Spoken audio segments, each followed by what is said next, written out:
Hello दोस्तों, तो आज इस वीडियो में हम बात करने वाले हैं एसबीआई के टेक्नोलॉजी अपॉर्चुनिटी फंड के बारे में, जो कि डायरेक्ट प्लान ग्रोथ है। तो आज इस वीडियो में हम इस फंड का रिव्यू करेंगे और देखेंगे कि पिछले सालों में इस फंड ने कैसा परफॉर्म किया है और आगे आने वाले समय में ये कैसा परफॉर्म कर सकता है। तो चलिए इन सब पे हम वीडियो में डिटेल में डिस्कस करते हैं। तो नमस्कार दोस्तों, स्वागत है आपका मेरे चैनल पे। मेरा नाम है रोहित और आप देख रहे हैं ब्लू स्काइज फाइनेंस। तो आइए सबसे पहले हम इस फंड के बारे में समझते हैं कि ये फंड है क्या। जैसा कि अभी देखा आपने कि जो एसबीआई का टेक्नोलॉजी अपॉर्चुनिटी फंड है, ये फंड एक इक्विटी फंड है और एक ओपन एंडेड फंड है और ये एक सेक्टोरल फंड है। मतलब कि ये एक सेक्टर में इन्वेस्ट करता है और वो सेक्टर कौन सा है, वो टेक्नोलॉजी का सेक्टर है, या फिर आप ये भी बोल सकते हैं कि वो आईटी का सेक्टर माना जाता है। तो इसका जो इन्वेस्टमेंट होता है वो इन्फोसिस में होगा, टीसीएस में, ऐसी बड़ी बड़ी कंपनियों में होता है। और इस फंड की एक खास बात ये है कि जो ये फंड है इसका पोर्टफोलियो का कुछ परसेंटेज फॉरेन इक्विटीज में भी है, जैसा कि माइक्रोसॉफ्ट में भी है, एप्पल में भी है। तो ये जो फंड है ये थोड़ा सा इंडिया में ये करीब 80% के आसपास इन्वेस्ट करता है और जो फॉरेन में करीब ये कह सकते हैं कि आपका 13 से 14% के आसपास ये फॉरेन इक्विटीज में भी इन्वेस्ट करता है। अगर स्टॉक्स की बात करें तो इस फंड के अंदर करीब 21 स्टॉक्स आते हैं और अगर इसका इक्विटी में इन्वेस्टमेंट देखें तो इसका जो इक्विटी में इन्वेस्टमेंट है ओवरऑल इक्विटी में, मतलब फॉरेन का भी और इंडिया का भी मिलाएं तो वो करीब 93.5% के आसपास आता है। अब जो इंडियन इक्विटी है, इंडियन इक्विटी करीब 79 या फिर एक बोल सकते हैं 80% के आसपास है और जो फॉरेन की इक्विटीज है वो करीब 13% के आसपास है। अब देखिए जो इंडिया की इक्विटी में इसका इन्वेस्टमेंट होता है, अगर लार्ज कैप की बात करें तो लार्ज कैप में इसका 51.4% इन्वेस्टमेंट है और अगर मिड कैप की बात करते हैं तो मिड कैप में इसका करीब 7.11% का इन्वेस्टमेंट आता है। और अगर स्मॉल कैप की बात करें तो स्मॉल कैप में करीब 18% के आसपास इन्वेस्टमेंट आता है। इसका मतलब ये है कि जो ये आपका एसबीआई का टेक्नोलॉजी का अपॉर्चुनिटी फंड है ये थोड़ा सा डाइवर्सिफाई है। अब डाइवर्सिफाई इंडिया में तो है ही, लार्ज कैप में भी इन्वेस्टमेंट है, मिड कैप में भी, और इसका एक अच्छा खासा पोर्शन स्मॉल कैप में भी इन्वेस्ट करता है और इसका 13% के आसपास इसका फॉरेन में भी है, जैसे कि एप्पल, माइक्रोसॉफ्ट या एनवीडिया में इसका इन्वेस्टमेंट है। तो अभी हमने इस फंड के बारे में समझा कि ये फंड कैसा है और ये फंड क्या है। तो अभी हम इसके रिटर्न की बात करते हैं कि पिछले सालों में इस फंड ने रिटर्न कैसा दिया है। तो चलिए स्क्रीन पर ये देखते हैं। जैसा कि आप स्क्रीन पर देख सकते हैं, अगर पिछले एक साल का रिटर्न देखते हैं तो इसका जो पिछले एक साल का रिटर्न है वो करीब 91% है। और अगर वही बात करें पिछले 3 साल के रिटर्न की, तो अगर पिछले 3 साल का इसमें रिटर्न देखते हैं तो एनुअल बेसिस पे 28.2% का आता है। और वही अगर बात करें पिछले 5 साल की, अगर 5 साल का इसका रिटर्न देखेंगे एनुअल बेसिस पे तो वो करीब 22.4% आता है। और अगर इंसेप्शन से देखें, यानी कि जब से ये फंड लॉन्च हुआ है, ये फंड लॉन्च हुआ था 9 जनवरी 2013 को, अगर तब से देखते हैं तो ये जो रिटर्न दिया है ये एनुअल बेसिस पे करीब 21.4% के आसपास देता आया है। और अगर इसका कैटेगरी एवरेज इसका कंपेयर करेंगे तो इसका जो कैटेगरी एवरेज है वो एक साल में वो करीब 113% रिटर्न दिया है और अगर पिछले 3 साल की बात करें तो वो करीब 26.8% का रिटर्न दिया है। मतलब कि ये जो फंड है ये अपने कैटेगरी के एवरेज से पिछले एक साल के रिटर्न को आउट परफॉर्म नहीं कर पाया है। लेकिन अगर पिछले 3 साल या पिछले 5 साल की बात करें तो उसमें इसने कैटेगरी को आउट परफॉर्म कर पाया है। तो अगर इस फंड के एनएवी की बात करें तो इसको फंड की एनएवी जो अभी चल रही है करंटली वो 133.52 के आसपास है। और अगर रेटिंग की बात करते हैं तो इस फंड की भी रेटिंग जो है वो 4 स्टार चल रही है। और अगर इसके फंड साइज देखते हैं, अगर इसका फंड साइज देखेंगे तो करीब 739 करोड़ के आसपास इस फंड का फंड साइज है।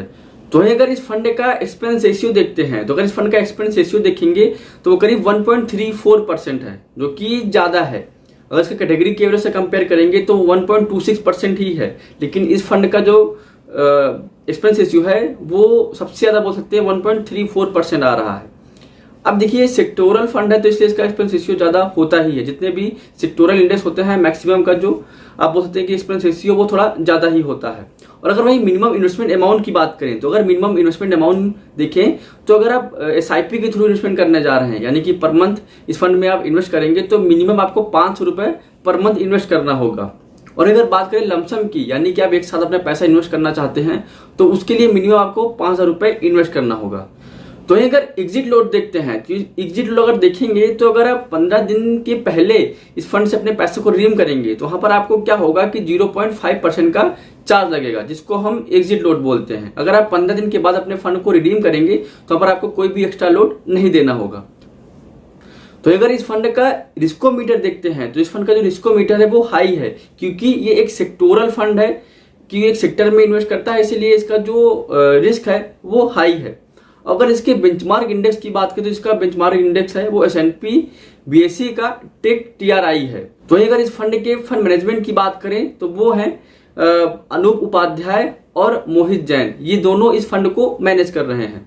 तो आइए अब ये देखते हैं कि जो इस फंड की होल्डिंग्स हैं, टॉप 10 होल्डिंग्स वो क्या क्या है। चलिए स्क्रीन पर देखते हैं। जैसा कि आप स्क्रीन पर देख सकते हैं कि इसकी टॉप 10 होल्डिंग्स है, उनमें सबसे पहले आता है इन्फोसिस जो कि टेक्नोलॉजी सेक्टर का स्टॉक है, और इसका जो एसेट एलोकेशन है वो सबसे ज्यादा है, करीब 23%। और अगर बात करें HCL टेक्नोलॉजीज की तो वो भी टेक्नोलॉजी सेक्टर का स्टॉक है, और उसमें जिसका एसेट एलोकेशन है वो 8.3% है।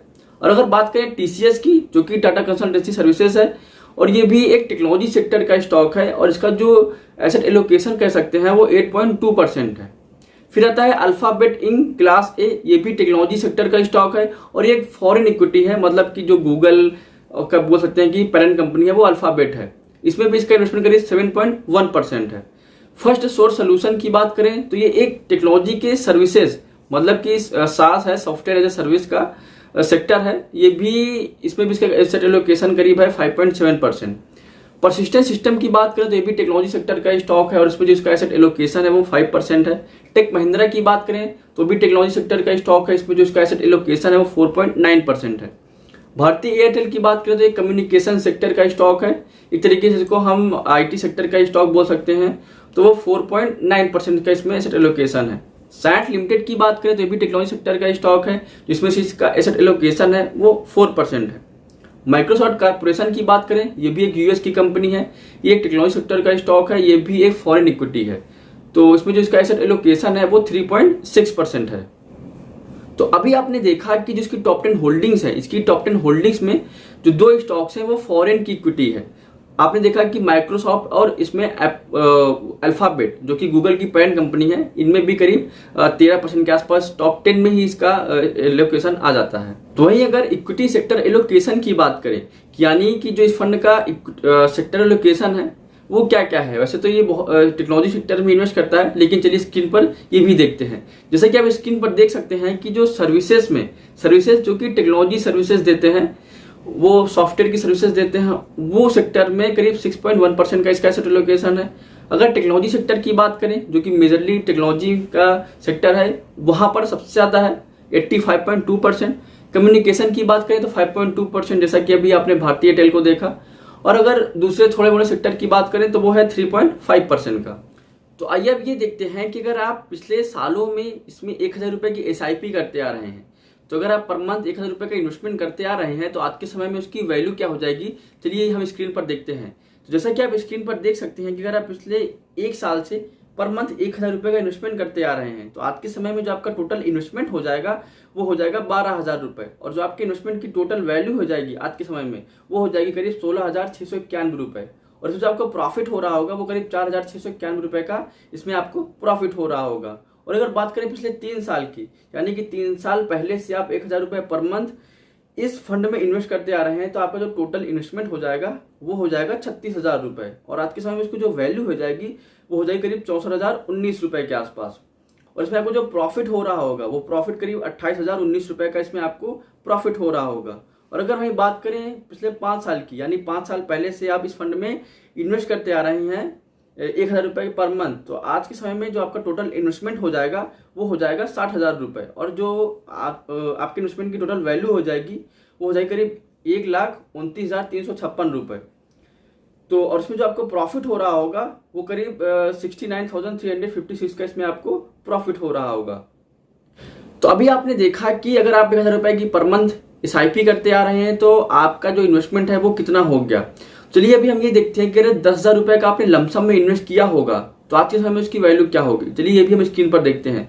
जैसा कि आप स्क्रीन पर देख सकते हैं कि अगर आपने 10,000 रुपए में लमसम यानी कि एक साथ आपने इन्वेस्ट किया होगा 3 साल पहले, तो आज के समय में उसकी जो वैल्यू हो जाएगी वो हो जाएगी करीब 20,769 रुपए। और अगर पिछले 5 साल की बात करते हैं, अगर पिछले 5 साल का पहले अगर आपने 10,000 रुपए इन्वेस्ट किया होगा तो आज के समय में उसकी जो वैल्यू हो जाएगी वो हो जाएगी करीब 27,870 रुपए के आसपास।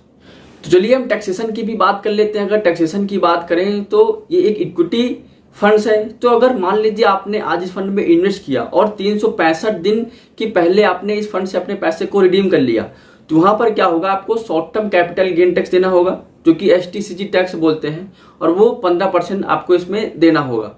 और वहीं अगर आज मान लीजिए आपने आज इसमें इन्वेस्ट किया और आपने 365 दिन के बाद अपने पैसे को रिडीम किया, तो वहां पर क्या होगा कि 1 लाख तक का जो भी आपको प्रॉफिट होगा वो उसमें छूट मिलेगी। और 1 लाख के बाद जो भी आपको उसमें प्रॉफिट होगा 1 लाख के बाद, उसमें आपको 10% का टैक्स देना होगा, जिसको हम long term capital gain tax या फिर LTCG टैक्स बोलते हैं।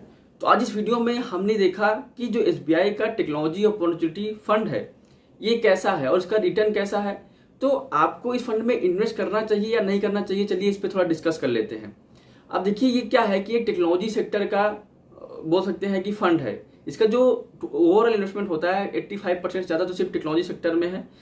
तो क्या है कि इसका जो फॉरेन में भी थोड़ा बहुत इन्वेस्टमेंट है, क्योंकि आपने देखा है करीब इसके 3 स्टॉक फॉरेन के हैं, एप्पल हो गया, माइक्रोसॉफ्ट हो गया, एनवीडिया हो गया, ये फॉरेन में भी इन्वेस्टमेंट करता है।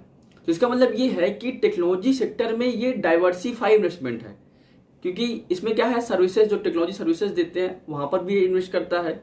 और अगर रिटर्न की बात करते हैं तो रिटर्न की बात करें तो पिछले सालों में इस फंड ने बहुत अच्छा रिटर्न दिया है। अगर आप पिछले 5 साल का रिटर्न देखेंगे तो वो भी करीब 22 से 23% के आसपास आ रहा है। और अगर ओवरऑल इसमें रिटर्न देखेंगे तो करीब 21 से 22% के आसपास आ रहा है जब से ये फंड लॉन्च हुआ है।